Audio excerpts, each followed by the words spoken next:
Amis de TV Auxois, il nous fallait le cadre magnifique du lac de Cercé pour vous souhaiter la bienvenue en ce 121e journal. Nous abordons déjà le 3e mois de l'année et le 20 mars à 10h, 1 minute et 25 secondes précisément, ce sera l'équinoxe de printemps. Mais tout d'abord, nous vous emmenons à bord de la voiture-restaurant de Créancé pour répondre à une annonce. Sur les bords du lac de Fouché à Arnay, où il fallait chausser ses baskets. À Vannes, qui accueillait sa première troupe théâtrale. À Pouilly-en-Auxois pour découvrir la maison familiale et rurale. Et à la brasserie Le Sporting pour un menu qui ne manquait pas de piquant. Il y a des offres d'emploi qui sortent du lot. Et c'est tant mieux, car cela donne d'excellents résultats. Même si, pour quelques grincheux, la formulation de la petite annonce n'est pas politiquement correcte. Pour nous, elle demeure délicieusement salée. C'est comme un fast-food isolé dans le désert de la mythique Route 66. C'est aussi une voie ferrée qui ne mène nulle part et une voiture voyageur figée dans le temps. Pourtant, depuis 2019, le Ritchie Diner borde une route bien de chez nous. La départementale 981 aux portes de Pouilly-en-Auxois. Sébastien Senabre gère son établissement avec passion et professionnalisme. Et si les clients l'apprécient, c'est aussi pour son sens de la dérision. Mais aujourd'hui, l'homme est à la recherche de personnel de restauration et comme tout entrepreneur, il dépose une annonce en ce sens, une annonce correspondant au tempérament décalé du personnage, et cela ne plaît pas à tout le monde. Le Ritchie recrute. Vous roulez en voiture sans permis, vous vous êtes gavé d'aide sociale, vous passez vos journées à jouer à la PlayStation, vous en avez marre d'aller chercher à bouffer à la banque alimentaire, d'appeler l'assistante sociale tous les 15 jours pour payer la facture Netflix et vous espérez vivre mieux en votant LFI. Vous êtes au bout du rouleau, vous consommez des antidépresseurs tous les jours, bref. C'est la cata. Cette annonce est pour vous. Nous cherchons pour la saison 2025 serveur, cuistot, peu importe votre couleur, votre religion, votre âge, avec ou sans sexe et même si vous votez à gauche, on est prêt à faire un effort. Alors saisissez dès maintenant votre smartphone et appelez au 06 09 51 56 82 et demandez Laurence, notre nouvelle DR. H comme humain, pas comme. Bon, vous m'aurez compris. Faites partager un maximum. Merci à vous et bonne soirée. Pourquoi cette annonce complètement hors de propos ? Vous feriez mieux de mettre les atouts de votre entreprise en avant, ce serait certainement plus efficace plutôt que stigmatiser, et vous ne maîtrisez pas vraiment le sujet. Une annonce à prendre au second degré, selon Sébastien Senabre, qui a voulu répondre à nos questions avec une mise en scène, elle aussi très décalée. On a décidé de passer une annonce sur Facebook, parce qu'en fait la saison approche et on a de grandes difficultés à recruter. Et puis on s'est dit, bon, qu'est-ce qu'on fait ? On passe une petite annonce, on fait une annonce lambda, ou une petite annonce un peu décalée. Et puis donc on a pris la deuxième solution, donc on a voulu faire effectivement une annonce décalée, drôle, et puis et ça a bien fonctionné en fait, puisqu'on a eu une audience comme on n'en a jamais eu sur des publications Facebook. Donc on est assez content des retombées, puisqu'on a eu quand même pas mal de CV, de coups de téléphone. Donc là, je peux vous dire que la saison, j'aurai le personnel, donc je n'aurai pas de problème de recrutement. On m'a dit que j'ai stigmatisé, politisé en fait mon annonce de recrutement. J'ai désigné du doigt une population qui souffre. Et je comprends, mais j'ai voulu aussi dire à la France qui travaille qu'il y a aussi une France qui se laisse peut-être un petit peu aller. Il y a beaucoup de gens qui touchent le RSA qui sont en capacité à travailler dans les restaurants. Et j'en suis totalement convaincu, puisque j'en ai eu. Je suis un employeur, un gérant de société qui a des problèmes à recruter. Et je me dis, il faut que je trouve une autre solution pour recruter. Si vous venez chez moi, vous avez une chance. Lenny est devenu maître dans l'art du fumage de viande au Ritchie Diner. Et il est heureux de travailler pour Sébastien. C'est relativement cool, l'ambiance est sympathique. Le patron, on le connaît maintenant, on connaît le monsieur. Donc franchement, non, c'est agréable même. Et on ne se sent pas vraiment au travail. Donc on arrive, on n'a pas la boule au ventre, on a le sourire, on s'entend bien entre nous. Tout est fait pour être bien. L'annonce aura porté ses fruits et trouvé un écho jusque dans la presse française. Paris réussi pour Sébastien Senabre. On 11 courses, 1500 athlètes, Arnay-le-Duc accueillait avec une organisation sans faille la demi-finale des championnats de France de cross-country organisée pour la première fois sur la base de loisirs de Fouché. Un parcours sélectif et du vrai cross-country attendait les coureurs pour une place en finale le 2 mars à Challans. Et ce jour-là, le soleil était au rendez-vous.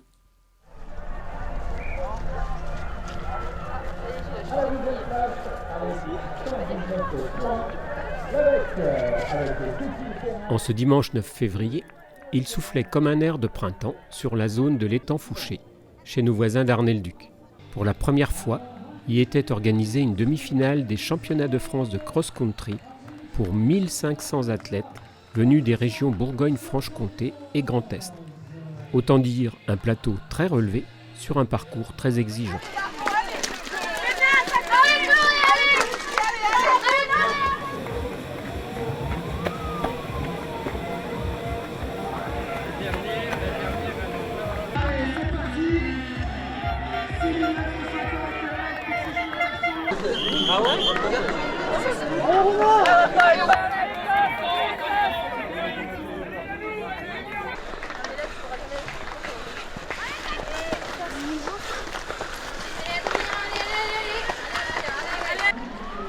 Allez Mathéo, allez.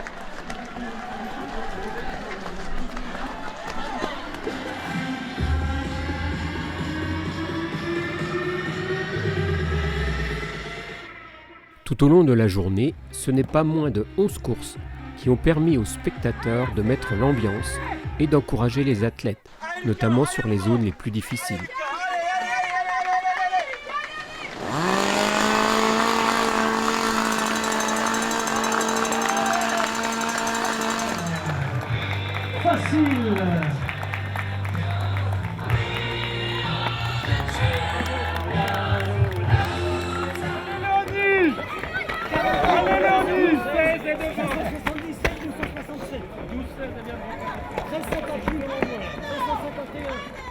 Dans la course élite femme, c'est la grande favorite, Méline Rollin, qui s'est imposée devant Manon Coste.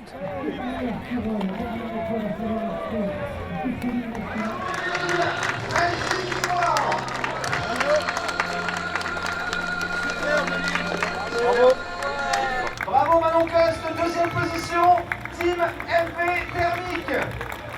Et voilà la coupe d'Orienne. Manon Coste. Des Mureaux, donc 2022 que j'avais fait un peu de cross. Donc il y avait une petite appréhension de comment les gens allaient réagir. Mais au final, comme on m'a dit, c'est comme le vélo, ça s'oublie pas. C'est les parcours que j'adore quand on essaie de la tête aux pieds. Donc ça m'avantageait aujourd'hui. Après, il y a vraiment aujourd'hui, Méline, elle est intouchable et je le savais, mais j'ai essayé de suivre un petit peu au début et je me suis fait plaisir. Chez les hommes, Alexis Mielet, le presque local, a réussi à se débarrasser de son adversaire le plus coriace dans les 400 derniers mètres.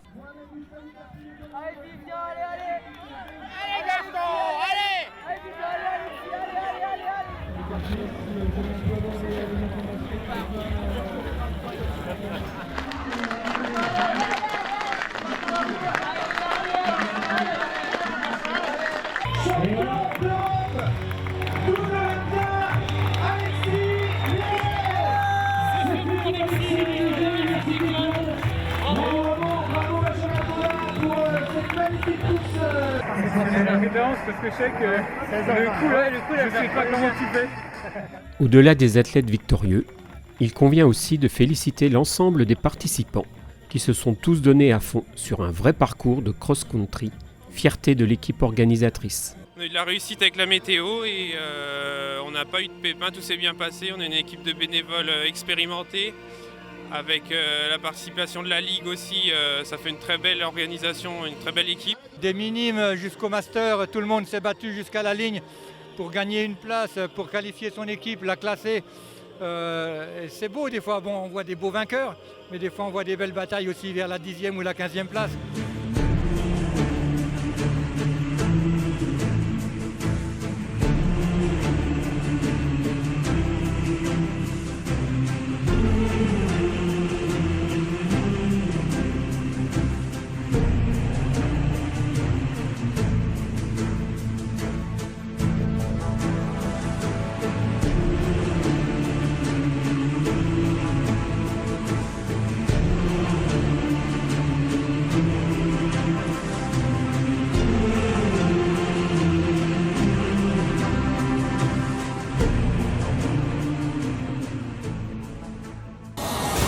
Les cocottes, on sait ce que c'est.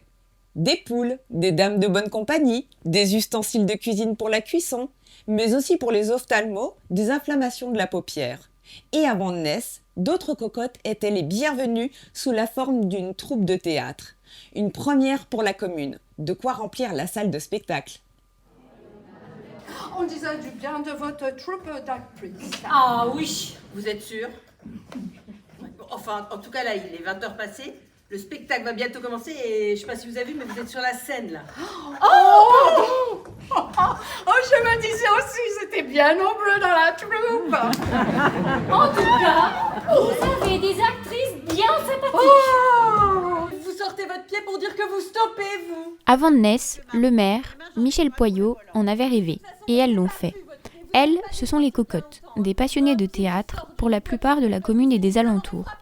Elles se sont retrouvées chaque jeudi depuis septembre 2024, et en ce début février, elles sont montées sur les planches, face à une salle comble, pour présenter le fruit de leur travail.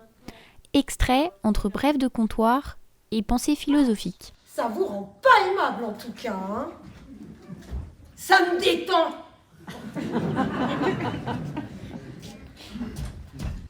Dites, sans vouloir être indiscrète, vous avez choisi quoi comme régime? Le plus cher. Vous vous rendez compte avec le prix qu'on paie? Il se sucre, c'est pas possible. Oh, cela m'étonnerait qu'il se sucre dans les établissements diététiques. Enfin, je voulais dire, le régime le plus cher, c'est celui où il y a le moins de calories. Oui, bah merci, j'avais compris. Je veux une pomme, je veux un yaourt, je veux un morceau de fromage, je veux n'importe quoi, mais je veux quelque chose qui me cale. Un jour, j'ai eu le malheur d'aider à dévisser le couvercle d'un pot à cornichons. Oh l'erreur! Oh l'erreur! L'erreur! L'erreur! L'après-midi dans le jardin, ça n'a pas loupé. Ils m'ont demandé de déplier une chaise. Les salauds! Mais il faut se faire respecter dès le départ. Moi, si à table on me demande de découper le poulet, je dis excusez-moi, je ne suis pas cuisinière. Pareil, quand ils donnent un tire-bouchon, excusez-moi, je suis pas sommelière. Une fois rien, c'est rien. Bon, 2 fois rien, c'est pas grand-chose, hein. Mais 3 fois rien, on peut acheter quelque chose pour 3 fois rien. Et pour pas cher. Bon, alors maintenant, hein, si vous multipliez 3 fois rien par 3 fois rien, alors rien multiplié par rien égale rien, 3 multiplié par 3 égale 9, et ben ça fait rien de 9. Il y a des régions, le thon, on l'appelle la biscotte de la mer, à cause des miettes. Les Français ils étaient capables de donner leurs voisins pendant la guerre. Leur quoi à champignons? Jamais. Vandenesse, pays d'amour. Vandenesse, je t'aimerai toujours. Et dans tes rues, couleur locale, tournez bien au bord du canal. Vandenesse, je t'aimerai toujours.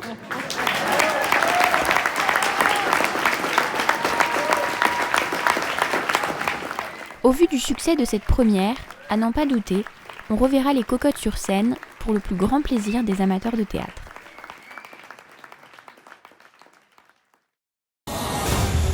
Elle fait partie du paysage paulien. Implantée dans une ancienne maison de retraite, la maison familiale et rurale Auxois-Sud-Morvan accueille chaque année près de 120 jeunes en quête d'une réussite scolaire et professionnelle. La présence des MFR partout dans le monde et la grande histoire de cette institution bien française ont attisé la curiosité de nos reporters Bernard et Jean-Claude. C'est une école pas comme les autres. Une école où les élèves, à partir de la 4e, délaissent pendant la moitié du temps scolaire crayons et classeurs et se retrouvent sur le terrain, en prise directe avec le monde du travail. Tous ont rejoint la maison familiale et rurale de Pouilly-en-Auxois. Plus qu'une institution, la MFR représente pour beaucoup de jeunes un sésame dans la réussite de leur avenir. Et si la MFR Auxois-Sud-Morvan a 70 ans d'existence, la grande histoire de cette institution débute dès 1937 à Lauzun, petit village du Lot-et-Garonne.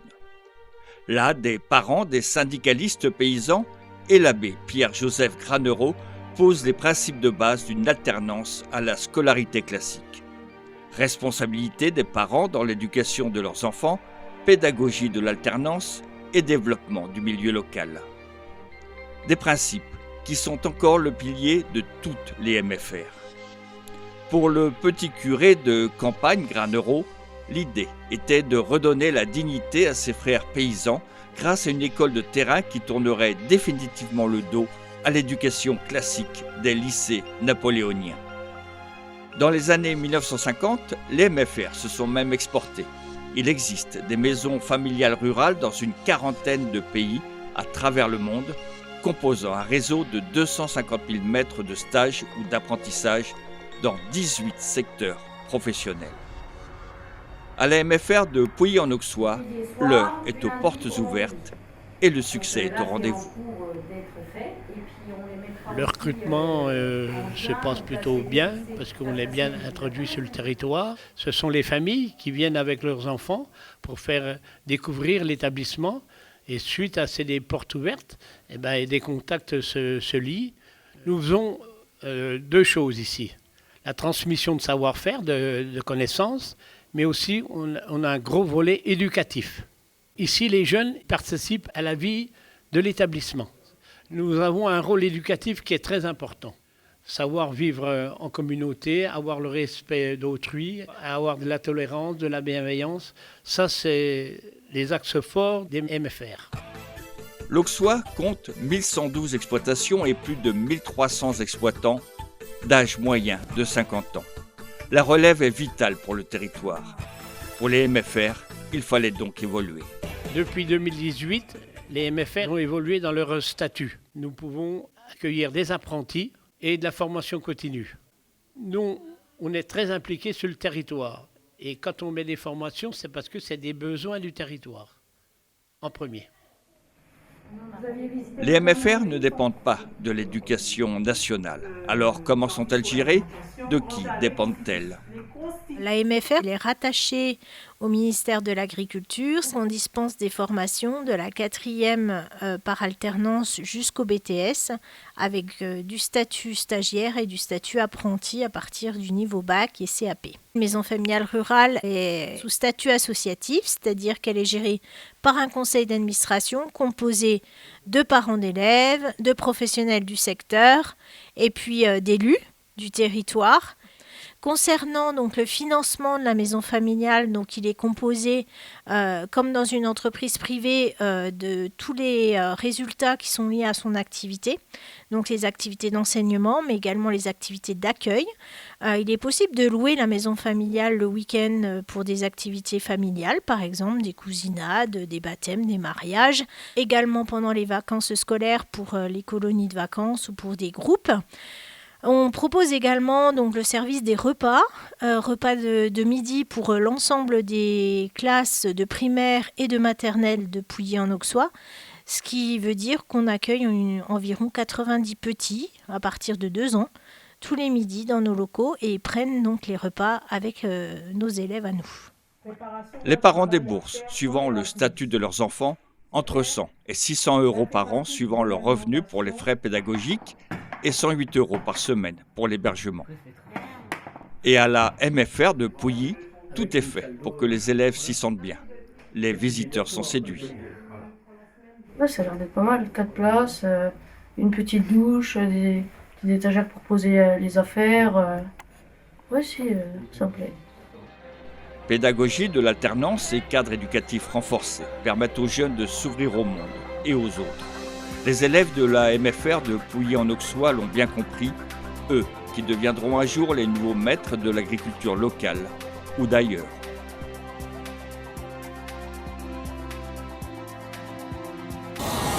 Pour la première fois à Pouilly, un concours de fléchettes traditionnelles était co-organisé par Pierre Communot, directeur du bar Le Sporting, et le club des dards de Bussy-le-Grand. 30 participants se sont piqués au jeu dans une ambiance où la convivialité était de mise. À n'en pas douter, il y aura une autre édition, un sujet ciblé, signé Patrick Verne. Pour la première fois à Pouilly, ce samedi 22 février avait lieu un tournoi de fléchettes traditionnelles.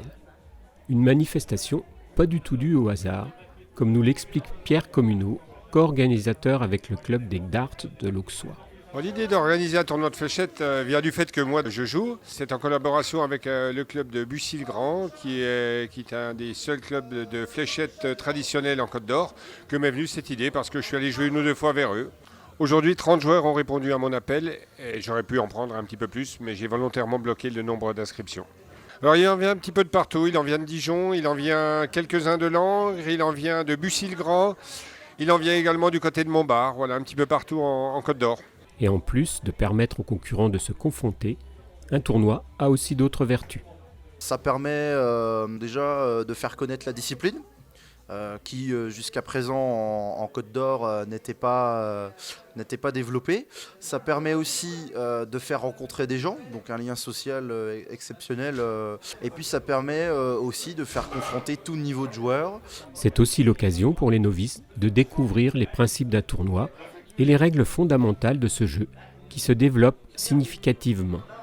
Le tournoi il se passe en phase de poule, donc pour faciliter la tâche aux joueurs qui seraient novices, on fait des 170 finishes simples et puis après on part sur des phases finales avec les règles traditionnelles des fléchettes, c'est-à-dire le 501 finish double. C'est-à-dire qu'on part de 501 et on doit finir à la fin par un double, donc c'est-à-dire l'arceau de couleur rouge et vert qui est à l'extérieur de la cible. L'adage nous dit « L'avenir, c'est la jeunesse ». Eh bien, c'est aussi vrai aux fléchettes. Je ne sais pas comment expliquer cette passion. J'ai regardé les autres personnes d'un autre niveau, j'ai vu ça merveilleux. Je joue depuis septembre, je fais des tournois, j'en ai fait plusieurs. Je joue de temps en temps avec des enfants et de temps en temps avec des adultes. Pour ce tournoi, les pronostics n'ont pas été déjoués et le favori a gagné. Il nous a d'ailleurs confié son secret espoir. Je vais essayer de progresser encore quelques temps. Et si un jour, pourquoi pas, la chance me permettrait en trad d'aller à Kalkar en Allemagne pour essayer éventuellement de choper une carte professionnelle, à ce moment-là, j'essaierai de tenter ma chance, mais c'est très compliqué.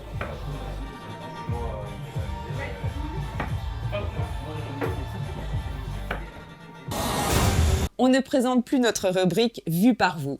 Amis reporters d'un jour, un grand merci pour vos sujets qui nous présentent ce mois-ci un concert donné à Bligny. Une vente exceptionnelle de taureaux reproducteurs au pôle Auxois Sud. Expo et des jeunes skieurs sur les pentes enneigées du massif jurassien. Vous aimez la vidéo? Vous voulez vous former à la prise de vue sur smartphone ou caméra professionnelle? Au montage, au son, présenter nos journaux ou des sujets? Vous avez des idées de reportage? Quel que soit votre niveau technique, votre âge, votre tempérament, du moment qu'on y trouve de la bonne humeur, alors rejoignez nos équipes. Contactez-nous à l'adresse qui vous est indiquée sur l'écran. Vous serez toujours les bienvenus au sein de TV Auxois.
À 4450, donnez-moi 4500. À 4450, allez, on n'attend pas, on va vite. À 4500, merci. 4500, donnez-moi 550 maintenant.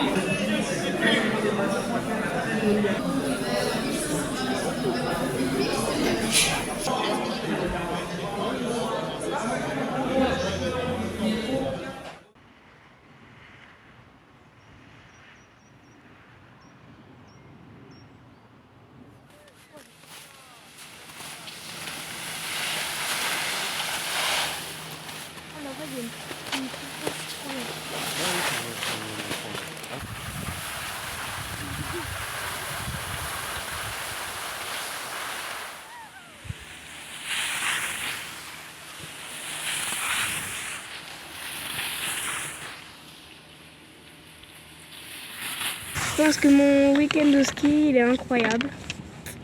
Moi j'adore skier, alors c'est sûr que j'aime bien.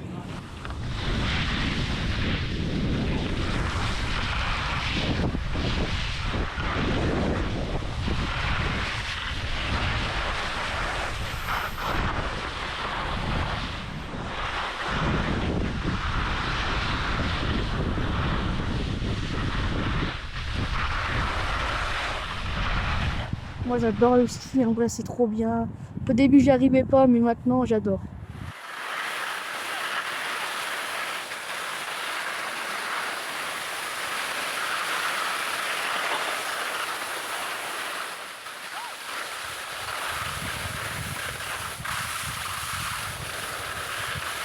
C'est bien le ski, on s'éclate bien et tout. Ça permet d'accepter les chutes aussi.